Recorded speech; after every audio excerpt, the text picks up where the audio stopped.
There we go. Battery's going to sit about right there. That's kind of what we're looking at. So anyway, I wanted to show you, this is where so you can see the fuel line just pops in right. Welcome back to the workbench, where we try to make things. And what we're trying to make right now is Revell's 1971 Mach 1 Mustang. And this is for the Blue Ox Model Shop Street Machine group build. We're making good progress, and the progress we're making right now is in the engine compartment. So between yesterday and today, I was mainly working on the battery tray. So if you remember right from yesterday, let me bring it on down below here, you can kind of see where we're at. But if you remember right from yesterday, the way the original battery in this kit fit, or it was smaller, so it fits in a smaller location. So I had to cut out a tray right in here. What do I have I can point with? Here we go. So I had to basically notch it out right in here. Hopefully you guys can kind of see that. I went ahead and sprayed it black, so it'll be all done. You can see it probably better out here. What's the kind of the pop out or the bump out here that I had to make to hold our yellow top Optima battery, which fits right in here now. Whoops. Put it in straight. There we go. Which fits right in just like so. It'll actually sit a little further back, I think. I can slide it back just a little bit. There we go. And that's how they actually sat in when I was looking at pictures of these, the battery, every picture I saw at least, I mean, of a Mach 1, of a 71 Mach 1, the battery actually set crooked like that. So that works perfect for us because it just kind of pokes the corner of the battery out that way into our notch we made.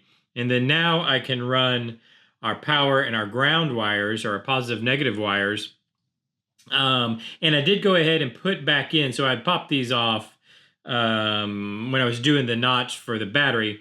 But we got our still me switch back on there, and so we can run power here and then down to the starter. We're also going to have power coming out and just down to the firewall, which will simulate going back to the amps and whatnot of the stereo. But anyway, so I just went ahead and put it right back here, so it's nice and close to run the power. Oh, make sure you guys can see, just to run a short power here, just like so, and then down to the starter, and then ground will just go down here to the frame somewhere, I guess, probably right down here. I'll terminate it down there. Anyway, so that's, I think, pretty well squared away. I think it looks good. I think it looks, that looks nice. It fits in there. I think we can check that one off the list. I think that's got it. So the other thing I was working on, and hopefully you guys can see what I'm using for a fuel filter. So this came out of, I think it was a Testarossa kit, and I think it was a shock tower top or something. I really don't even know what it is, what the part is out of that kit. I had to cut a little tab off the end of it, and it kind of works, I think, pretty well for what to me looks like a billet inline fuel filter. I need to touch up some paint on it, but yeah, I think it works. I mean, you can let me know what you think. I think it looks pretty good as a little inline fuel filter. So we got the hard line coming in. This runs all the way in. Let me remind you. Comes all the way from actually it starts here at the sending unit, comes down here to our fuel pump, which is actually a distributor, an ignition distributor that we kind of modified using as a fuel pump. And then it runs all the way up here to the fuel filter, the hard line does. And then we go to soft line here. So that's where, and then this will run, right? I've had the motor in. I don't have it in at the moment. I've actually got the motor back out of the chassis. It's been in and out 100 times. But this runs right to the carburetor. So this will obviously get cut shorter, and it hits right in at the carburetor. And I think it's going to work. I think it's going to work pretty well. Basically, this inline filter just kind of sits right behind it'll sit right behind the air filter. And then the other thing that I am working on that's not finished, so I don't want to show you yet because it's a work in progress. I did just kind of pull the rear brake line, just as a reminder. We've got our rear brake line coming here down the transmission tunnel. Whoops, just lost the battery. But it's coming down the transmission tunnel up into the engine bay. And right here, I don't know if you guys can see it. There's actually a little shelf right here. My screwdriver's hitting it. I think that's going to be the perfect place to put the proportioning valve, which is what I'm currently working on. It's tough because it's going to be so small, and I'm working on getting it drilled. We'll see it next time. You'll get to see it in the next episode. But that's where this rear brake line is going to go. We're going to have the two lines come out of the master cylinder and then two go to the engine compartment. That I hope to have done over the weekend. In fact, so over the weekend, I hope to get the engine bay. I'll have plenty of time. So over the weekend, I get a lot more time. That's why on Mondays, we have a lot more robust reviews or updates because, I have all weekend to work on it. But I hope to get it all done over the weekend, which would include heater hoses. So the heater hoses connect here. I'm going to drill the motor, which is here. In fact, you know what? Let's do something while we're here together. Let's go ahead and put the motor back in, and you can see how all this is going to kind of fit together, get a final review before the weekend, or final update, I guess I should say. See if we can get I just try to be very careful putting the motor in. I don't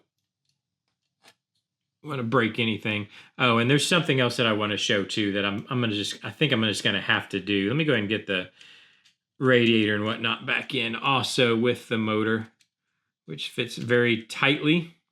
Everything fits very tight, which I guess is good. But there we go. That's battery's crooked the wrong way, but there we go. Battery's going to sit about right there. That's kind of what we're looking at. So anyway, I wanted to show you, this is where so you can see the fuel line just pops in right there to we'll connect right there to the carburetor. One thing I did want to show you is this distributor. It's just sitting too tall. The way it's installed the way it's meant to be installed, but it sits too tall. I think I'm gonna have to. This is gonna be delicate surgery. But what I think I'm gonna have to go in and do is clip it. I don't even know if I can show you guys. I'm gonna clip it right below the base of the distributor here, and then right down at So if I clip it there and then basically just take about 1 millimeter out of it, clip it at the base, clip it right at the on the intake, and then just sit it down.